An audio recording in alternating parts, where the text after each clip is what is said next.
नमस्कार दोस्तों, स्वागत है आपका वनडे एग्जाम सेंटर में। दोस्तों, आज के वीडियो में हम जानेंगे कि पुनरीक्षण किसे कहते हैं, इसके कितने स्तर होते हैं तथा पुनरीक्षण में ध्यान रखने योग्य मुख्य बातें कौन कौन सी होती हैं।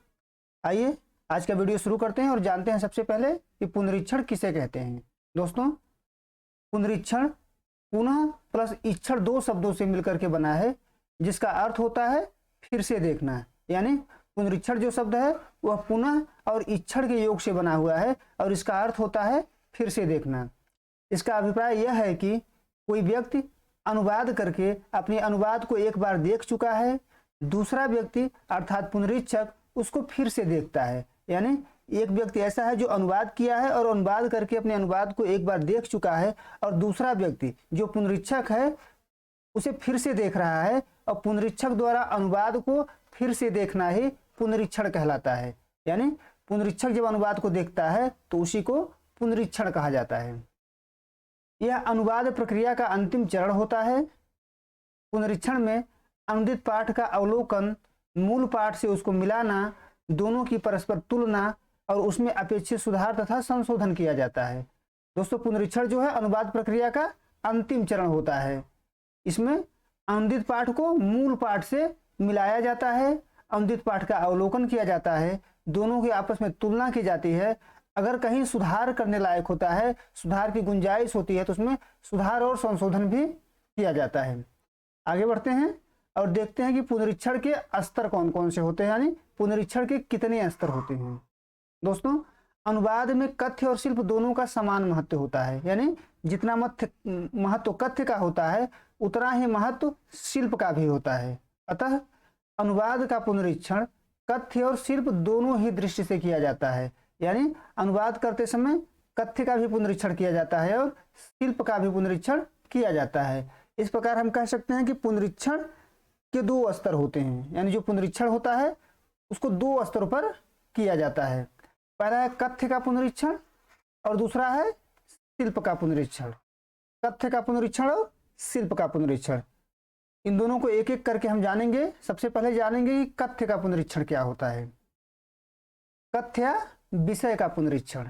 दोस्तों, कथ्य के पुनरीक्षण में पुनरीक्षक यह देखता है कि अनुदित ग्रंथ का जो पाठ है वह स्रोत ग्रंथ के पाठ के अनुरूप होना चाहिए। यानी जो अनुदित ग्रंथ है वह स्रोत ग्रंथ के अनुरूप होना चाहिए। कथ्य के पुनरीक्षण में यही देखा जाता है। प्रत्येक अनुवाद का एक प्रयोजन होता है। यह प्रयोजन मनोरंजन, साहित्य, कथा, विधि, अनुसंधान तथा तकनीकी आदि से संबंधित हो सकता है।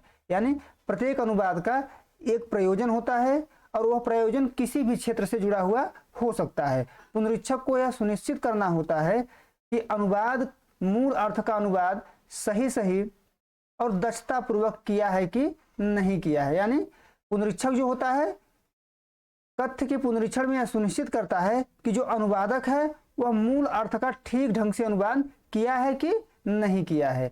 अगर स्रोत ग्रंथ के अनुरूप नहीं है तो उसमें संशोधन किया जाता है। यानी अगर जो अनुवाद किया गया है, यानी जो लक्ष्य ग्रंथ है वह स्रोत ग्रंथ के कथ्य के अनुरूप नहीं है तो उसमें संशोधन किया जाता है। आगे बढ़ते हैं और देखते हैं कि शिल्प का पुनरीक्षण कैसे होता है। यानी शिल्प के पुनरीक्षण में क्या क्या ध्यान दिया जाता है। शिल्प के पुनरीक्षण में पुनरीक्षक भाषा संबंधी त्रुटियों को देखता है। यानी शिल्प के पुनरीक्षण में जो पुनरीक्षक होगा वह भाषा संबंधी त्रुटियों का अध्ययन करता है कि कौन कौन सी भाषाएं त्रुटियां लक्ष्य ग्रंथ में हैं या अनुवाद किए हुए ग्रंथ में हैं। अनुवाद की भाषा शैली मूल ग्रंथ की भाषा शैली के अनुरूप होनी चाहिए। यानी जिस प्रकार की भाषा शैली का प्रयोग मूल ग्रंथ में किया गया है उसी प्रकार की भाषा शैली का प्रयोग लक्ष्य ग्रंथ में भी होनी चाहिए।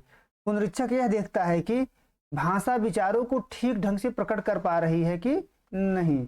यानी पुनरीक्षक इसमें यह देखता है कि जो भाषा है वह कथ्य को या विचारों को ठीक ढंग से प्रकट कर पा रही है कि नहीं कर पा रही है। भाषा को पुनरीक्षण करते समय निम्न तथ्यों पर ध्यान देता है। यानी पुनरीक्षक जो है वो जब भाषा का पुनरीक्षण करता है तो निम्न तथ्यों पर ध्यान देता है। पहला है शब्द चयन।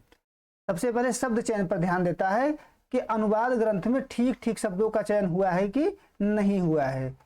वाक्य विन्यास पर भी ध्यान देता है कि ठीक वाक्यों का प्रयोग किया गया है कि नहीं किया गया है। व्याकरण संबंधी कोई अशुद्धियां हैं तो उसको भी दूर करने का प्रयास करता है और बताता है कि कहाँ पर व्याकरण संबंधी अशुद्धियां हैं। अभिव्यक्ति शैली पर भी ध्यान देता है, उसका भी पुनरीक्षण किया जाता है। हमने पहले कहा कि शैली जो होती है वह मूल ग्रंथ के अनुरूप होती है। अगर मूल ग्रंथ के अनुरूप शैली नहीं है तो उसमें संशोधन का सुझाव देता है पुनरीक्षक। यानी शब्द चयन, वाक्य विन्यास, व्याकरणिक अशुद्धियां, अभिव्यक्ति शैली, शिल्प का पुनरीक्षण करते इन सभी बिंदुओं पर ध्यान दिया जाता है।